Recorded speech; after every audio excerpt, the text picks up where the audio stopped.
I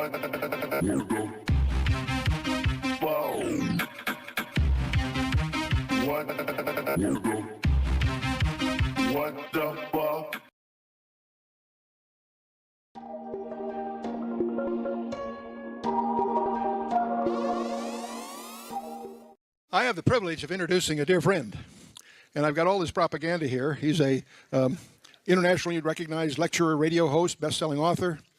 His columnist, well-known columnist, whose articles have been referred to by writers in the LA Times Syndicate, MSNBC, Christianity Today, New Man Magazine, WorldNet Daily, Newsmax, and goes on and on and on of people that have used him as an authority. It's a privilege having you with us, my friend. Bless you. God bless you, God bless you, my friend. Well, I was hiding back there hoping that he would keep on going on about all that stuff. I was really enjoying that. Can I get a copy of those notes? I might... I could probably never do it again. Well, greetings, everybody. Are you enjoying the Strategic Perspectives 2013? I almost said 2012. I'm still hung up in the past, ain't I? Old preachers can't ever get out of the past, can't ever stop preaching the old sermons. I do want to say one thing. Last night, Peter Flint gave you that piece of artwork. He said it was one of 14. And I don't know how I felt about that. But if he's got 13 left over, I would think one maybe ought to make its way towards Missouri. Don't you think so? Put the heat on him. I mean, I'm just saying. Otherwise, you know, maybe a Finn could come your direction for your copy. We'll just talk about that a little bit later. Oh, you're the crowd, and I'm supposed to be talking to you. I am glad to be here, and I was invited to come here today to talk to you, of all things, about the prophecy of the popes and how in the world did Chris Putnam and I predict a year in advance, not only that Pope Benedict would step down, but by the way, we got it actually to the month, and we didn't even know we did. We said in the book, if you read it, which came out before his resignation, we suggested that he was going to step down in April of 2012, citing health reasons, and be the first pope to do so, as you say, in 600 years. When April came and went, we thought, well, we missed the date, but the book's still important. But then when he did resign this year in February, the El Observatorio Romano, which is the official mouthpiece for the Vatican, gave an interview to the New York Times in which they said, well, really, he retired when he returned at the end of March 2012. He did it internally, made it official in April to the Curia, and we had actually got the month right. But there's another story if you read the book, because 61 years ago, a Catholic mystic prophesied exactly when Gloria Olivae, Pope Benedict, number 111 on the prophecy of the popes, would step down. 61 years in advance. He said it'll happen in April of 2012. So if you read the book, you'll go through a lot of that, and you'll find out that there are other mysteries that we only hint at that Putnam and I came across. For instance, having to do with the conclave itself. That process by which, that medieval process by which the cardinals go there to St. Peter's Square, sequester themselves into the Sistine Chapel, and they go through that very ancient ritual of electing a pope. And during this last election, there were a lot of questions, people out there asking questions, how does that process work? And you had comedian Craig Ferguson, the talk show host guy. He was on TV, and he was saying, now how does this process work? He says, I know, they have these little papers, right? And they roll them up, and then they vote and they tear them up, and then they throw them in that thing that they've temporarily hooked up, that stove with a temporary stovepipe that's going up out of the top of the Sistine Chapel. And they mix chemicals with it. And he said, now if the smoke comes up and it's black, they haven't yet elected a pope. If the smoke comes out and it's white, they have elected a pope. But Ferguson said, what would we make of it if all of a sudden green smoke started coming up out of the Sistine Chapel? And Putnam and I put our heads together on that, rolled up little pieces of paper, green smoke. We determined that if that happened, that Willie Nelson had snuck into the Sistine Chapel, and they need to get him out of there, right? Well, okay, that's not what I'm here to talk about, but we did come across other mysteries, I'm just saying, and maybe at some point we'll talk about some of that nonsense too. Okay, to get started, I want to blame you folks for the excursion that I've been on for the last 24 months. Or at least those of you who were here 2 years ago when I spoke on transhumanism. How many were here 2 years ago? So some of you were. Well, I blame you for what I've had to go through for the last 24 months. Want to know why? Because anytime you get in an auditorium filled with spirit-filled people, you're going to start getting inspired, right? That's the problem. Here I was, minding my own business, standing back there with my son. You can see him standing there, Joe Artis, the wild man of the Ozarks. And we were talking about how it was unusual that you have a 900-year-old medieval prophecy that's about to come to its end, and nobody had written a thorough investigation into the prophecy of the popes. Do you believe in it? Do you not believe in it? What does it mean? Who does believe in it that's in the Vatican? Why did some popes go out of their way to show themselves as being the fulfillment of it? And all of that. So we're back there minding our own business, but the radiation coming off of you folks is inspiring me. And did that ever get me in trouble? So all of a sudden, I didn't have any more sense than to think, well, okay then, if nobody's written it, I'm a publisher, maybe I have an insight on writing this book and doing the investigation. So I go up here in my beautiful room to write down some notes on how I would go about investigating the prophecy of the popes. But because I'm on the road, my cell phone's turned off, I'm thinking, now if somebody's trying to get an emergency contact through to me, they might have sent me an email. So I opened up my email, believe it or not, and here is an email from a guy by the name of Chris Putnam. Now, at that time, I didn't know Chris. We'd never spoke. I didn't know anything about him. Somebody, I think, had told me that he had a blog site, but that was all I knew. But here's this email from Chris Putnam, and I opened the email, and can you believe he wants to talk to me about the prophecy of the popes? And to make a long story short, I can't give it to you blow by blow, but that set in motion what we believe to be a whole series of preternatural events leading up to the actual and accurate prediction. And I am not a prophet. This was all based on systematized approach, which you can read about if you have or will read that book. Oh, this film just came out. Joseph Farah produced this movie you see there on the screen, The Last Pope. This was produced by the same film company that made the Isaiah 9:10 Judgment, which has been the #1 selling Christian faith film for a year and a half based on the Harbinger stuff that our friend Jonathan Kahn did. But so that just came out, and it's based upon this story. What happened? How did we get involved with it? They go all over the world. Jerome Corsi goes over to the Vatican, talks with Vatican historians. Then they go to Ireland. They talk with the leaders of the church, the historians over there, about Malachi Morguer. And as I'm going along here and I say that name, Malachi Morguer, it dawns on me that a whole lot of you may not even know what I'm talking about with the prophecy of the Pope. So, very quickly, in 1139, there was a Catholic bishop. He was a very popular bishop. I got to stay right here. Boy, do I have a bad habit of walking away from the pulpit. And they got on me about it last time, and they warned me again. They said, there'll be a couple of blondes down there. They're incognito. You all know which ones they are. But if you walk away from the pulpit, they will mace you back into the position.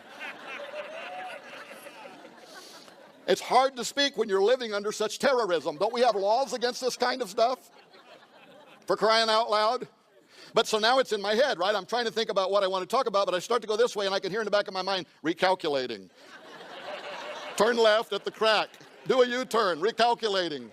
1139, a priest by the name of Malachi Morguer, an Irish bishop, very popular. He served in an area that was called Armagh, which is now known as Northern Ireland. This was a priest who was accredited with having the gift of healing and also having the gift of prophecy. But in 1139, he is summoned to Rome by the then Pope, Pope Innocent II. And like every priest in his day, of course, you know, he wanted to go to Rome. He wanted to see the Vatican City. He dreamed of meeting the Pope. And so he gets together his entourage and their beasts of burden and their carts and all of that. And they begin this 9-month arduous journey across Europe. And as they're going, they see the conditions of the world, the pain, the suffering, the plagues of the 11th century that are devastating so many townships and people, the wantonness, the hunger. And all of this is weighing really heavy on Malachi's mind. He was already a priest of the people anyway, if you know what I mean. And then 9 months later, now it's 1140, and he arrives in the Vatican City. And he is put off immediately by what he finds there. This is a time, by the way, in history that is known as the pornocracy. It was a time where the Pope and those around him and the Vatican, they embellished all of this privilege and finery and wine and pomp and circumstance and food and all of the splendor. And Malachi comes riding in with his donkey pulling some cart, and he has just seen what's going on across the then known world, and he is really offset by what he finds there. So he conducts his business with Benedict II, or with Pope Benedict, time traveling here again, sorry. He conducts his business with Innocent II and gives an update on his diocese, and then he can't wait to get out of the city. And this is where things get interesting. Because according to history and tradition, as Malachi is coming up out of the Seven Hill City, all of a sudden, something happens to him. First of all, he utters one line in Latin that is essentially a judgment upon the papacy. And the flavor of this judgment is that God is only going to allow this to go so long. That then is followed by a series of 112 lines that he writes down in Latin. Each one of these symbolic of each pope that would arrive in succession, with the pope following Innocent II, which is Celestine II, all the way down to the final pope. And that is the pope, he says, line number 112. That is the pope that will reside in Rome when the church and the world enter into the Great Tribulation period, ending with the destruction of Rome and the return of what he calls the great and terrible judge, that is Jesus Christ, who's going to judge his people, including this religious system that he had found at that moment to be so offensive. Now, that's what Chris Putnam and I started investigating, but it led to places that we would have never thought we were going to go. Bottom line this, it remained in the Vatican archives, the prophecy did, for about 400 years. We don't even know how it got into the Vatican archives, but somehow it did. And it was hidden there like so many other things have been hidden inside those secret archives. You know, the Vatican, they basically wrote the rules for Central Intelligence and the FBI. Much of what they developed in terms of concealing documentation is what we adopted into our intelligence agencies later on. But in 1595, a Benedictine historian by the name of Arnold de Wyan publishes the prophecy of the popes. He takes it out of the archives, puts it in his 1700-page book, Lignum Vitae, and it comes out, and it's now in the public forum. And here is the mystery. From that day and forward, the prophecy of the popes actually has seemed to increase in terms of its accuracy. If it had been a fraud concocted in 1590s, and they made the first part of it look like it was really real, right? Then you would expect it from that time forward, now that we can watch it, it would fall apart, but it hasn't. It's actually become more accurate, and this has implied something. It has implied that it is time to take a drink of this water. In addition to that, it has implied to some people that the prophecy of the popes was either, one, divinely inspired, or number two, demonically inspired, and it is some part of a great deception.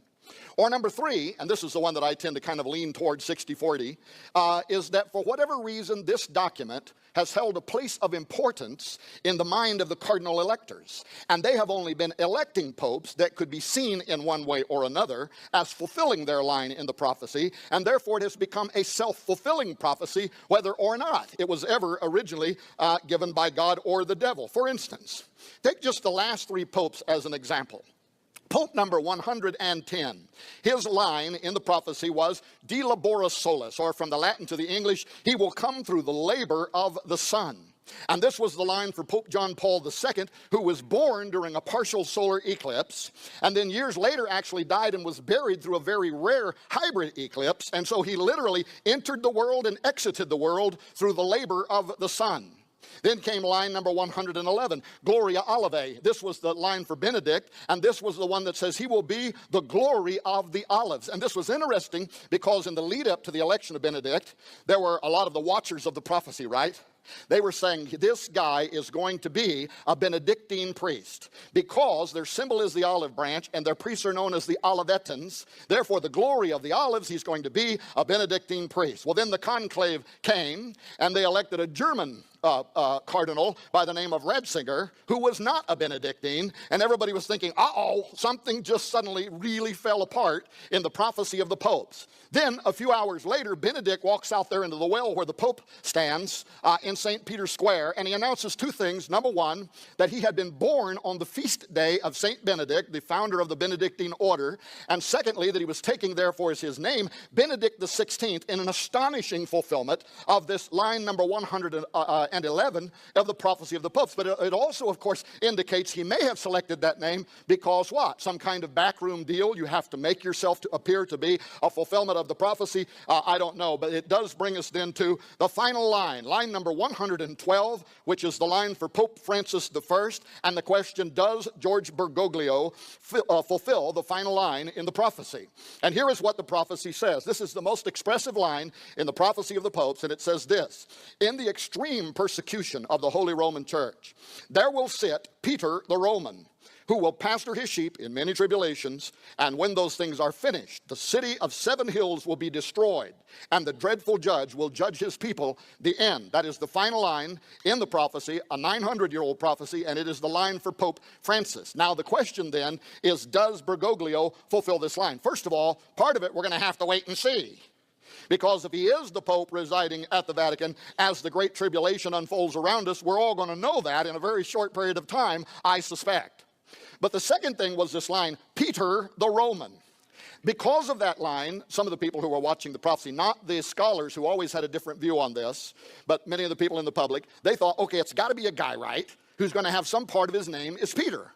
And if he's an Italian, or in the old language, a Roman, we're going to literally have a guy named Peter the Roman who becomes the next pope. And so people were watching that. They thought the current Secretary of State, Tarcisio Pietro Peter Bertone, who was an Italian, they thought, wow, if he becomes the pope, I mean, run for the hills, right? Start crying for the rocks to fall on us because the man is here. And people were excited about it. Now, Chris Putnam and I are on TV shows a year in advance that you can watch on YouTube, in which we said it would be a mistake to lock yourself into that opinion for a couple of reasons. Number one, let me go back to this previous slide. It comes from understanding how the prophecy of the popes work, in that the prophecy never did pick a person's Christian name or a name that they were born with. In other words, John Paul II was not born De Labora Solis.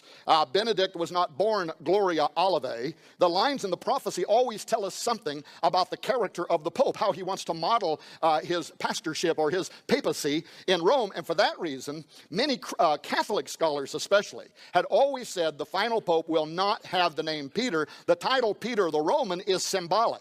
And in fact, what several of them believed was he's called Peter because he is the consummation of the Petrine office, the office of Peter as it is known in Rome. See, if you understand Catholic belief, and some of you I'm sure are Catholic or were raised Catholic, but they believe that their very first pope was the Apostle Peter from the New Testament, and it is upon his throne that every pope in succession provides an unbroken line of leadership for Roman Catholicism, and therefore every pope is known. In fact, George Bergoglio is a Jesuit, and the Jesuits always refer to every pope as the latest Peter in the line.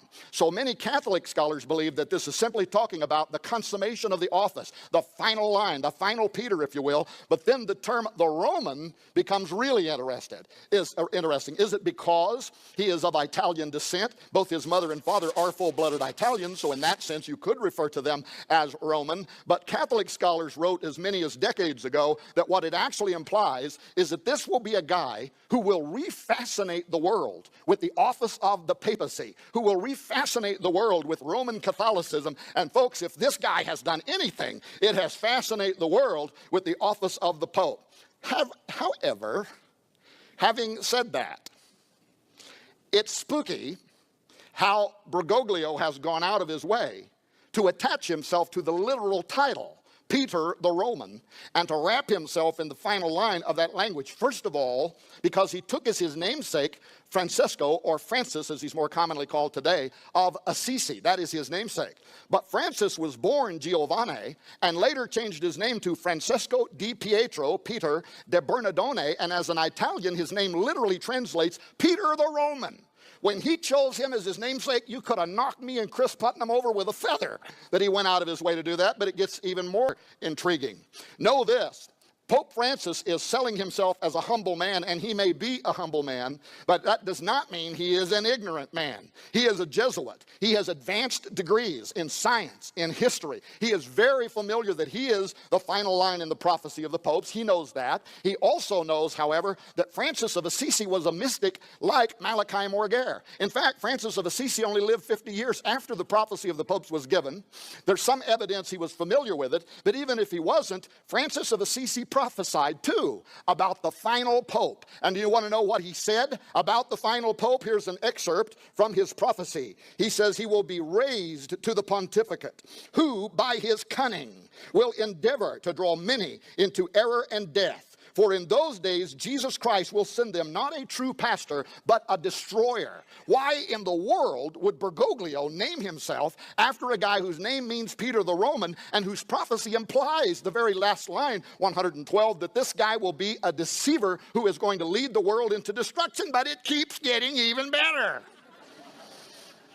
3 weeks ago, Bergoglio wrapped himself in it again. He names a guy that we actually thought might be the final pope, a cardinal who is an Italian, a Roman, by the name of Pietro Parolin, a guy whose name means Peter the Roman, was just named as the new Secretary of State for the Vatican. And this is interesting because for those of you who might be watching this via live stream who are Catholics, those who are here who are Catholics and know history, and I know there are some here that know it a lot better than I do. John Loeffler is in the building, right? And also those who have paid attention to this history, you are familiar that in the background of Catholicism, some of the ancient prophecies, more than one, foresaw the end times. And what did they see? They saw that something is going to happen to the rightful pope. That he is what? One says maybe he's going to die or be killed. Another says maybe he's going to be arrested. But something happens that moves the pope out of office, and then an anti-pope rises up under him, and that guy is the one that's really the bad one. Well, by doing what he just did with Pietro Parolin, George Bergoglio just put into place something that if something should happen to him and his Carmelingo, the Secretary of State would step up into the office of the pope, a man whose name literally means Peter the Roman. Now, I can't tell you that that's going to happen. I don't hope something happens to Pope Francis other than maybe getting saved.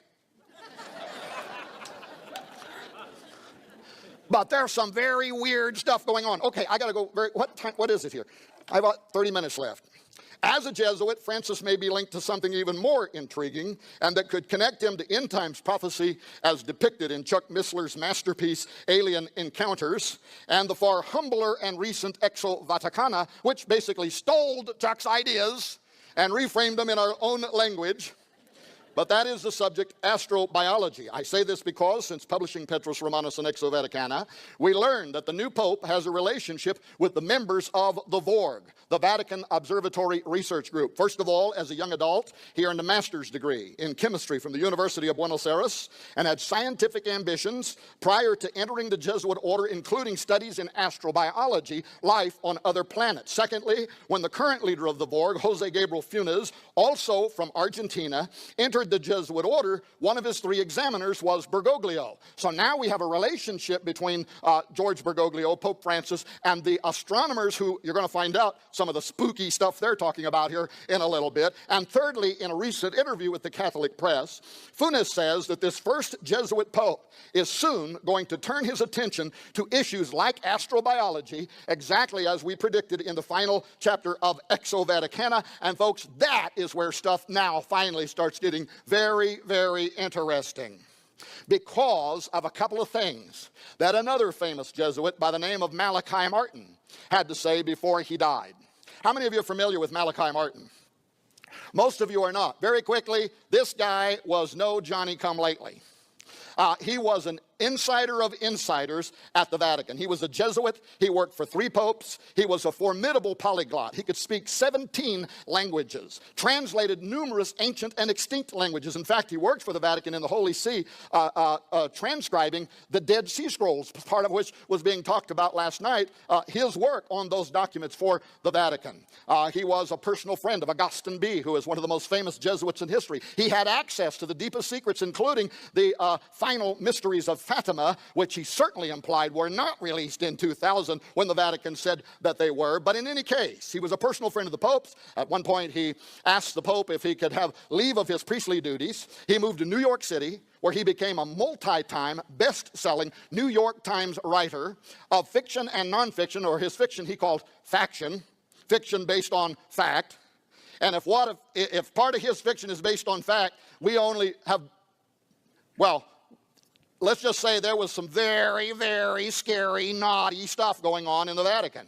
And long before the news hit the fan about pedophilism, Malachi was out there saying that it was happening, and he was being mocked by many of the other priests. But much of what he said came out later on down the line to indeed be a fact. But 2 of the things that he said that I want to focus on. Number 1, he wrote this book right here, The Jesuits, The Society of Jesus and the Betrayal of the Roman Catholic Church. If you haven't read it, get it and read it, because you will see that exactly what he predicted was happening, but that he hoped would not happen, indeed is and has happened. And what he says in this book is that there was a secret war that was going on between the Jesuits and the other priesthood for the control of the Roman Catholic Church and the Vatican in particular. The Vatican, folks, is not like any other Christian denomination.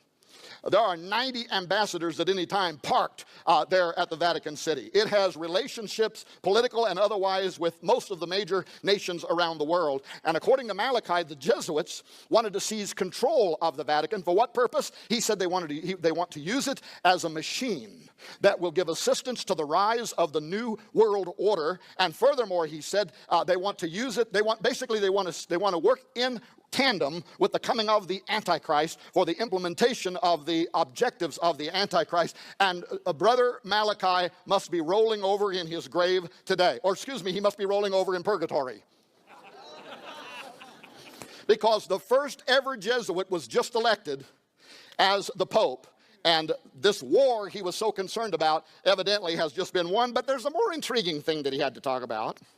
And that was what he said was going on with those Jesuits on the top of a mountain in southeastern Arizona. How many of you were aware that an hour away from Tucson, Arizona, there is an advanced telescope and an observatory group that literally forced their way onto the top of that mountain in Arizona, and part of it is owned by the Vatican? And when Art Bell in 1997 was interviewing Malachi Martin on the late night talk show Coast to Coast AM, he asked him, he said, Father, why did the Vatican force themselves onto a top of a mountain in Arizona? And why is the Vatican so heavily invested in the study of deep space?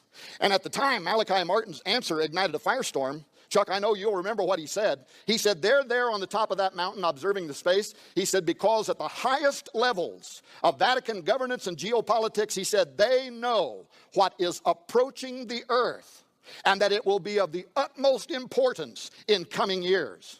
Now, he put about a decade time frame on that, and almost to the date, a decade later, in 2009, the Vatican abruptly called for an astrobiology study week. They had the Pontifical Academy of Sciences, the scientists for the Vatican, bring together 30 of the most powerful astronomers in the world, geologists, theoretical physicists, but they also brought in theologians, and that whole week, guess what they discussed? They discussed what will the impact be on faith, on religion, given the disclosure or the discovery of advanced extraterrestrial intelligence in the universe. 90 days later, the Royal Society, the oldest scientific body in the world, convened a meeting in the UK, January 2010, in which they invited experts from all over the world. And by the way, I even have their little thing right here in front of me for the discussion. This is what they brought them together for. And imagine this scientific body is 350 years old. They've never done this before, but 90 days after the Vatican, they came together to discuss, quote, the detection of extraterrestrial life and the consequences for science and society. And at the time, Lord Martin Rees, who was the head of the Royal Society and also the astronomer Royal, the astronomer to the Queen, he said, sorry, I almost said gay on you there for a minute, but Homeland Security is on the way to the door. Shut us down. Hate speech. Now, what that did to my brain, I may never recover from. To discuss the detection of alien intelligence. Well, of course, following those two back-to-back meetings, media around the world were in a frenzy. They wanted to talk to some of those people. Why is the Vatican asking what the impact is going to be on faith and religion given the detection of extraterrestrial intelligence? And why are all of the members of the oldest science body in the world coming together to talk about the detection? And so the Vatican sent out Gabriel Jose Funes, the head of the Vatican Observatory Research Group, who immediately started lobbing these little softballs out there to the media. Oh, well, it's just in case, you know, the Vatican's made some mistakes in the past. We don't think we want any more, issues with trampling on scientific thought and blah, blah, blah, blah, blah, blah, blah. But then he starts saying some important things. As in he says, however, the extraterrestrial is our brother. And furthermore, he said, it is not only not incompatible with Christianity to believe in extraterrestrial intelligence, but he said, if you do not believe in extraterrestrial intelligence, that is the heresy, because, he said, it puts limits on God's creative ability. And that began what has been a slow process over the last 3 years of what is kind of a developing scheme, if you will, in theological arguments at the Vatican. But keep this in mind, some of these are Opus Dei level theologians who write theology for the Pope's University in Rome. And when you see some of the stuff they're writing right now, it'll put cold chills down your spine. But then he said something I had to just take. I thought, now, how could he possibly know this, Chuck? He says that extraterrestrial intelligence discovery will not challenge the authority of the Roman Catholic Church. How could you know that? Right? Unless you've made some kind of Mephistophelian bargain, some Faustian deal with some power that you happen to think is an extraterrestrial intelligence, how could you already know it's not going to challenge the authority of the Roman Catholic Church? That is a very mysterious statement, but maybe he knew a little something about what another priest was saying.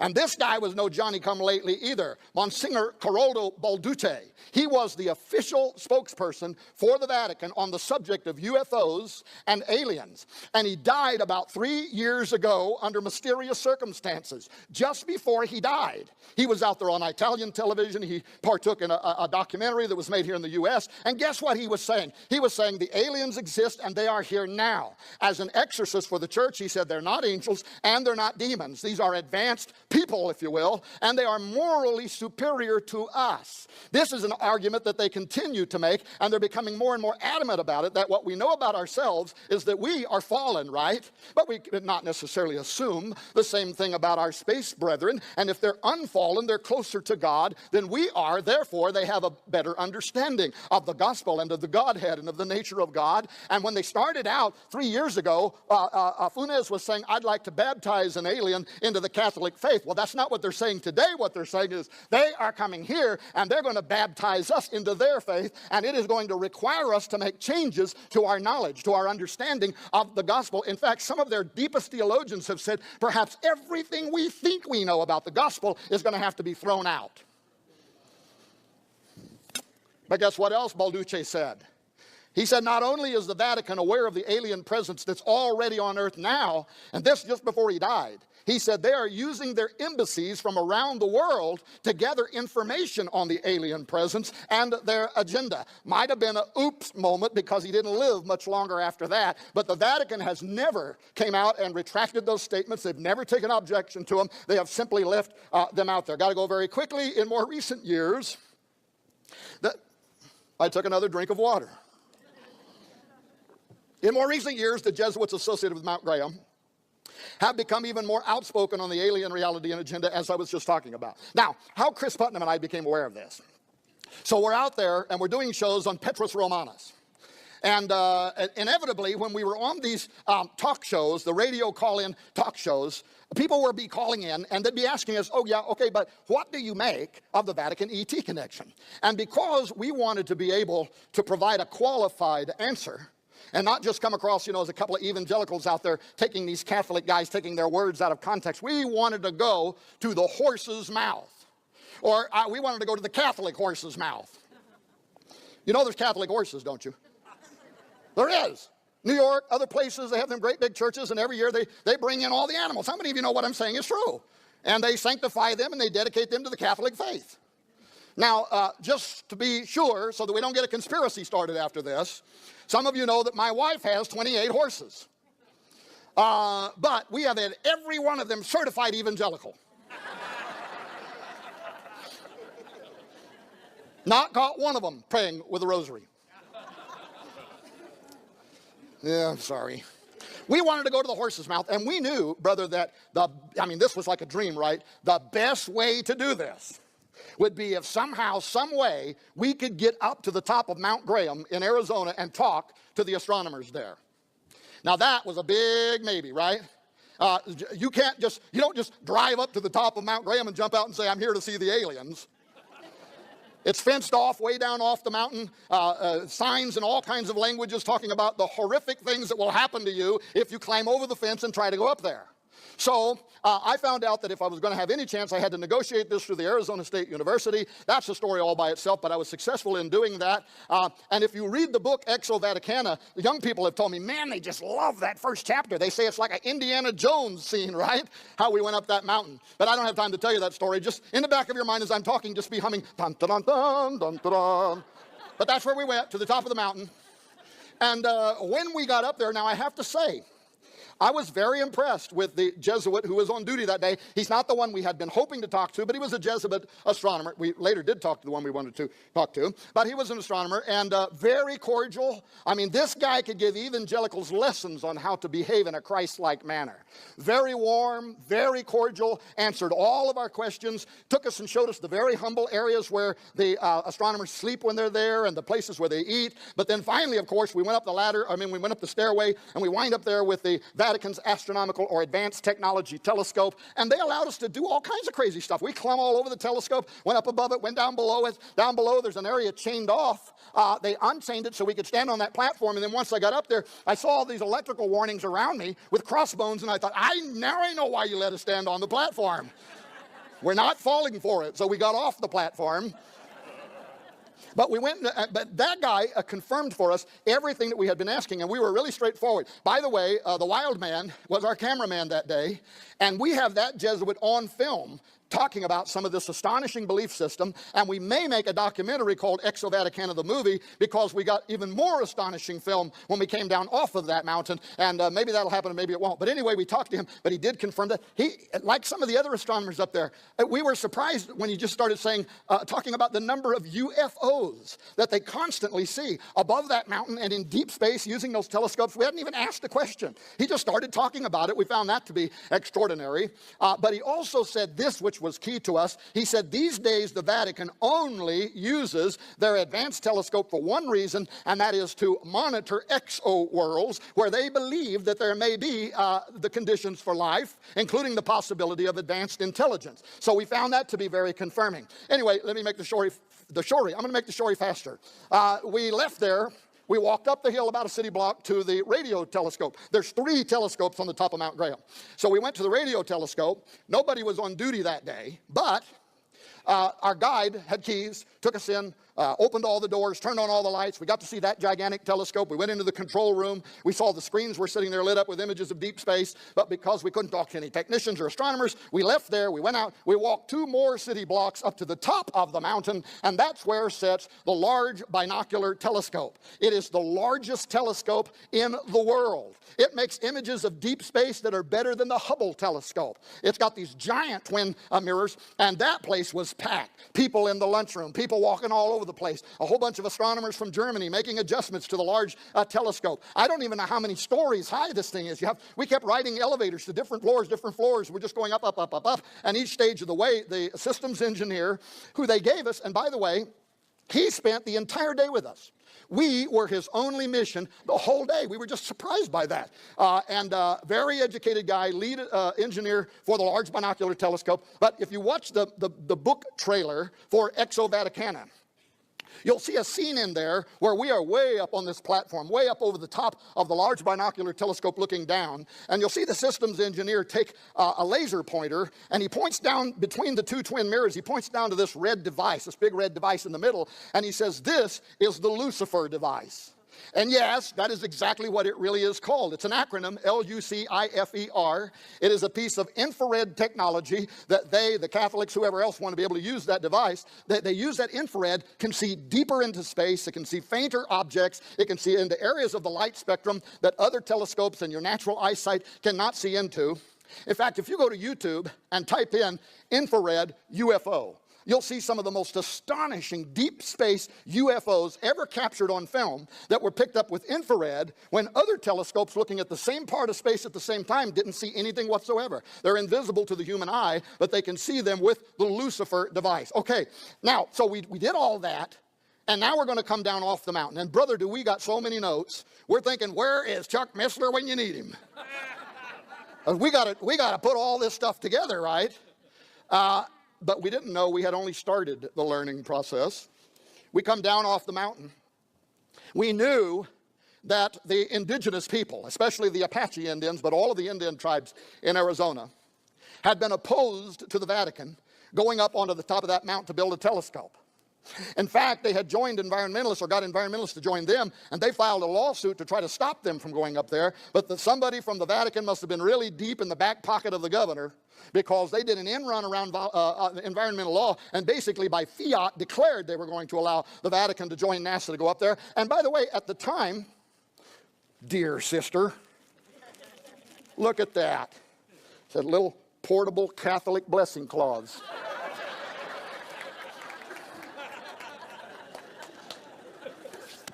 Yeah, oh yeah, I guess you're probably getting tired of that, huh? Look at this guy with the face thing, man.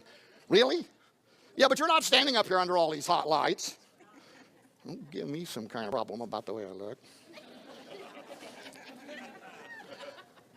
Now, see, I won't be able to say anything bad about the Catholics because I just got the Catholic cloth. Put it on, just put it up there and leave it up there. I can play dominoes better than you. Well, hey, what we found out was astonishing. And Chuck, I don't know if you even knew this, but we found, because what we thought was, okay, the Indians are fighting the cowboys there, the Catholic cowboys. They don't want them to go up onto the top of that mountain, probably because it's sacred ground, right? Like their elders lived and died there for hundreds of years and hunted on the mountain, and probably some of their bones are on the mountain, and it's sacred ground. And no, that was not the deal. Now, that might be true, but that's not why they did not want them up there. The Apache Indian did not want the Catholic Church going up there because Mount Graham is one of 4 of the most holiest mountains in the world to all American Indians, and it is because that mountain for them is what we would call in modern lingo a stargate. It is a portal. They believe that the top of that mountain represents a gateway through which other dimensional entities enter into and exit from this world. Now we were wondering in real conspiratorial tones why the Vatican. Of all mountains, why did they fight to get to the top of that mountain? Once we came into that history, everything started kind of slowly changing in our suspicions about why they wanted to go up there. Oh, and let me add one more thing. For those who may think that that is just an Apache Indian idea, this idea that there could be specific locations on Earth that are areas, let's say, that are specifically gateways. They are geographic locations where doorways can open and close. Now, I'm not dogmatic about this, but I will tell you there is a lot of reasons, in my opinion, and I'm not the theologian Missler is, and you got to know if I'm wrong later, he's just going to slap me upside the head and say, boy, don't ever do that again. There are a lot of reasons in the Bible to believe there could be something to this. Note that Moses had to go to the top of Mount Sinai there to meet with God. Note that when Jesus returns, his feet touches the top of the Mount of Olives, and he descends down from that point. Note in the apocryphal book of Enoch, which is still in some versions of the Bible, that in the days of Jared, Noah's great-grandfather, 200 powerful angels known as the Watchers came down onto Mount Hermon, and from the top of Hermon walked down into the valley of the plain. And the language around that mountain means the forbidden place. And years later, Jesus is talking to his disciples and in Caesarea Philippi, and I think he turns and he looks towards Mount Hermon because he's right in that area, and that is where the Greeks at that time had built this dedicatory, if you will, to the horned demon Pan. And Jesus, that's right where he says, the gates of hell shall not prevail against my church.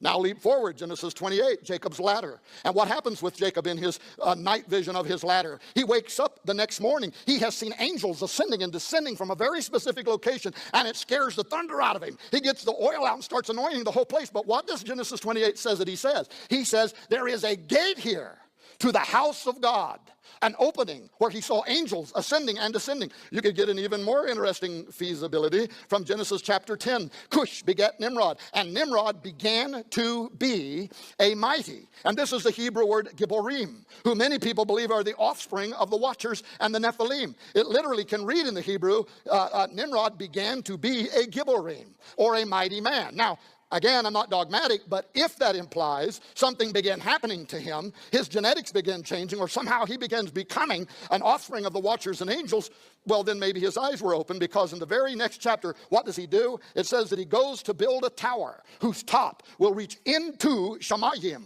the dwelling place of God. And many ancient Jewish writers of that legend say that he literally could see into the throne room of God and went there to build a tower to lead the armies of the earth up to challenge God. And God came down and saw what they were going to do and said, it will not be restrained from them what they have imagined to do. And what did they imagine to do? To build a tower whose top would reach into Shamayim. Okay, now I might be making a lot out of nothing, and it could be that none of that implies that there are specific locations on the earth that are entry and exit ways, but that is definitely what the Apache Indian believe about Mount Graham. And furthermore, when you look into their creation mythos, you know what they saw?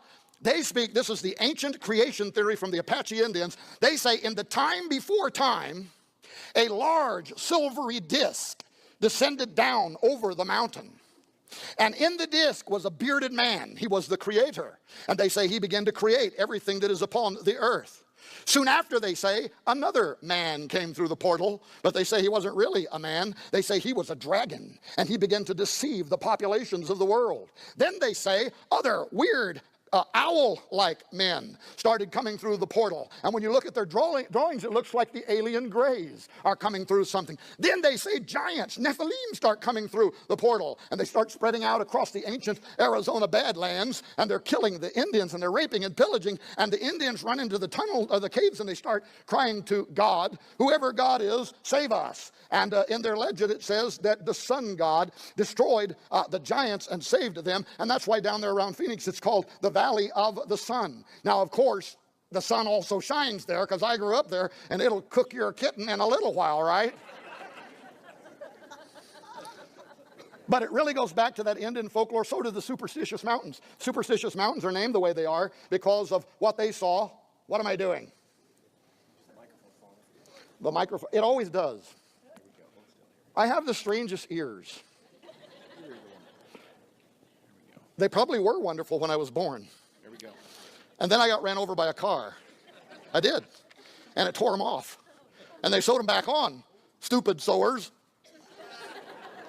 And ever since then, nobody can keep a headset on me. Really. And pretty soon, I'm usually just pulling off, and I'm holding it like this as I'm walking around talking. A Spock, I'm not. I don't have the right ears for doing this kind of business. Well, in any case, that is what they believe about Mount Graham, and that's why they didn't want them going up there. I'm almost out of time, so let me do this real quickly. After our visit to Vat, another thing that was really important was I got a hold of Brother Guy Consolmagno. Now, Consolmagno is a very important astronomer for the church, one of their leading astronomers. He splits his time between Mount Graham in Arizona and the Pope's summer residence in Gandolfo, Italy, where they also have a telescope there that the Pope can use. He's the keeper of the Vatican's collection of meteorites and other things that have fallen down from the earth. You often see pictures of Brother Guy Consolmagno with the Pope. But I wanted to talk to him because of this book right here, Intelligent Life in the Universe. The subtitle, Catholic Belief and the Search for Extraterrestrial Intelligent Life by Brother Guy Consolmagno. I wanted to read this book because when it was first published a few years ago, it was instantly pulled from the market by the Catholic Church. They published it with their Catholic-owned Catholic Truth Society publishing house. I made an order. I never got my order. I kept making orders. I couldn't get any orders. Before I know it, they've put it out of print, and it even appeared that they had went about and made a concerted effort to get every copy that had been sold and to pull it from the market. I wanted to know why that was the case. So when I came down off the mountain, I contacted Brother Guy Consolmagno through the observatory website, told him that we had just been to Mount Graham, we had missed him there and had hoped to talk to him there. Wanted to know if he'd be willing to allow us to interview him, which he did 4 times from Rome via the internet. But in that very first email, and it was a good thing, time for the Catholic cloth, it was a good thing that I asked him in the first interchange, because I don't think I'd have got it later on. I asked him, is there any way I can get a copy of Intelligent Life in the Universe, which you wrote, either just a used copy or the PDF, and he sent me the PDF. And guess what? We make the PDF of the book available free on that DVD they got back there on that table. And if you get that DVD, by the way, it's got tens of thousands of pages of information. It's got 20-some hours of interviews. When the Royal Society was meeting over there, I decided that our Royal Society would meet over here. And we did 20 hours of interviews. We interviewed Chuck Missler. We interviewed the former leader of the military of defense for the government of Britain, Nick Pope. We got one of the last interviews with Jesse Marcel Jr. before he died a few weeks ago about what actually happened there in Roswell. 20 hours. It's all on there free, MP3 format. You can put it in your little device, listen to it as you drive. But this book is in there. And what does this book say? Well, when I asked Brother Consolmagno about what these churchmen were saying, that the aliens are coming, and it's going to require us to have to change our understanding of the gospel, he quoted from his own book. These are in this book. He quoted from his own book. Oh, I asked him, I said, where would I find an example that advanced extraterrestrials might come to the earth sharing the secrets of heaven? And he said, well, Tom, it's happened once before. And I said, where? He said, haven't you read Genesis 6? Now think about that. He's using a story to imply our space brothers were once here. They're coming back. They're going to correct our version of the gospel. And he is using as a sample of that who we would call fallen angels And in fact, they did come to the earth once before, and they did share the secrets of heaven. They shared the secrets of genetic manipulation. And the Bible tells us in Genesis that eventually all flesh, both man and beast, had been corrupted, and it led to the fiat of the flood and God having to purify the world. They shared the secrets of metallurgy. They taught men how to make superior weapons so they could more efficiently kill one another. They taught the secrets, it says, of potions and allures. And some of the ancient texts say they taught women how to make lures so that they could lure both men and angels into their bedrooms. So yeah, they came down, but these are the last guys on earth, right?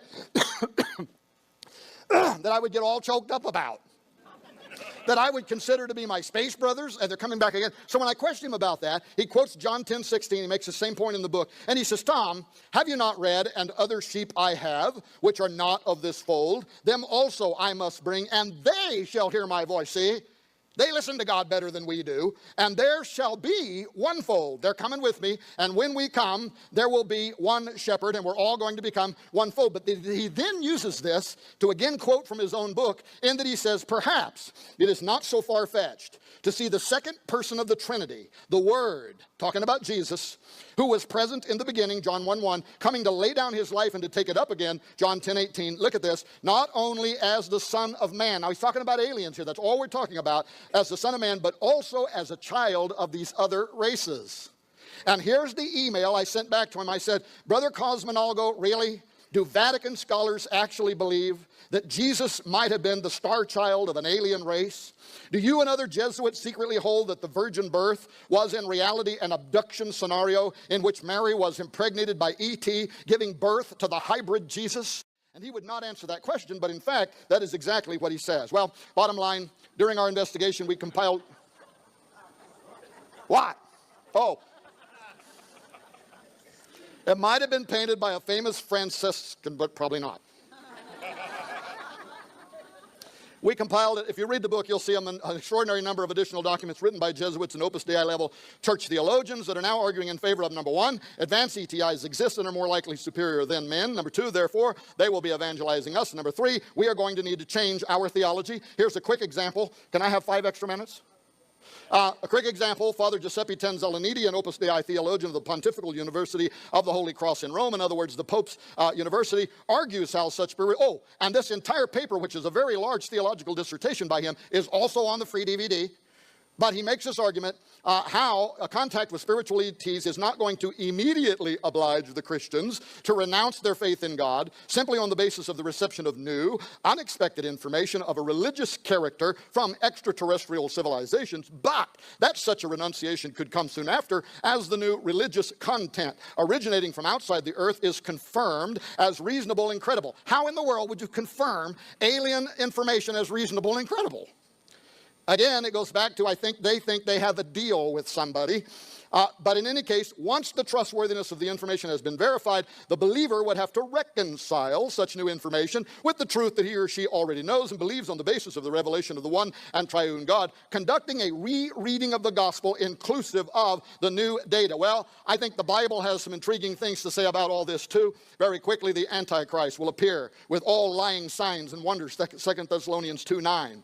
Secondly, his coming will be marked by fearful sights and great signs from heaven, Luke 21:11. Also, don't forget the Bible tells us that men's heart will fail them for fear for seeing those things that are coming upon the earth. Thirdly, the Antichrist and false prophet will be aligned with the powers of the air and able to call down fire from heaven. Fourthly, and this is one of the more intriguing ones, is Daniel, who says that the Antichrist will champion worship of a strange alien god. Daniel 11:38 through 39, in his estate shall he honor the God of forces, and a God whom his fathers knew not shall he honor with gold and silver and with precious stones and pleasant things. Thus shall he do in the most strongholds with a strange God. And the Hebrew language here, Chris Putnam would verify, the Hebrew text there can literally be translated an alien God. Well, as a result of these verses and ongoing investigation into Petrus Romanus and Ex Vaticana, I have come to suspect one thing and to believe 3 others. Number one, I suspect that a form of great deception is at our doorstep, and the world's most politically powerful church seems to be playing into the hands of evil supernaturalism.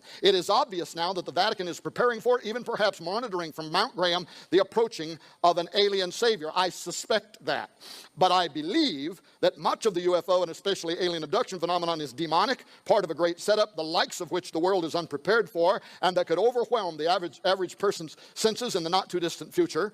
You'll notice there it says, read short statement I prepared. I'm not going to read it. Number 3, but great deception is coming. And ye, brethren, are not in darkness, that day should overtake you as a thief. Somebody say amen. And finally, I believe the entire world is soon going to witness the power of Christ over the deceptive ones, as it describes the near future seen in Revelation 9:11-21. And I saw heaven opened, and behold, a white horse, and he that sat on him was called Faithful and True.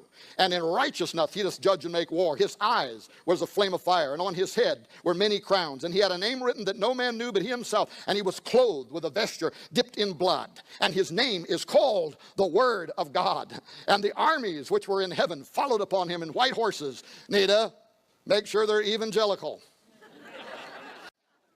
You can read the rest for yourself. Ladies and gentlemen, thank you so very much for allowing me to come here today and to talk to you once again.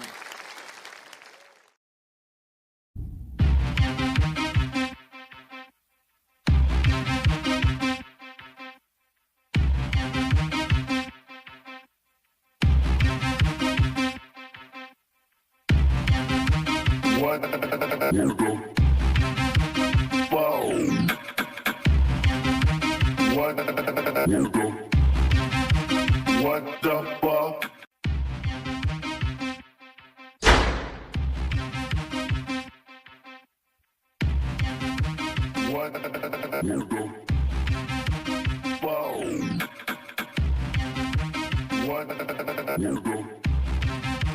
What the fuck?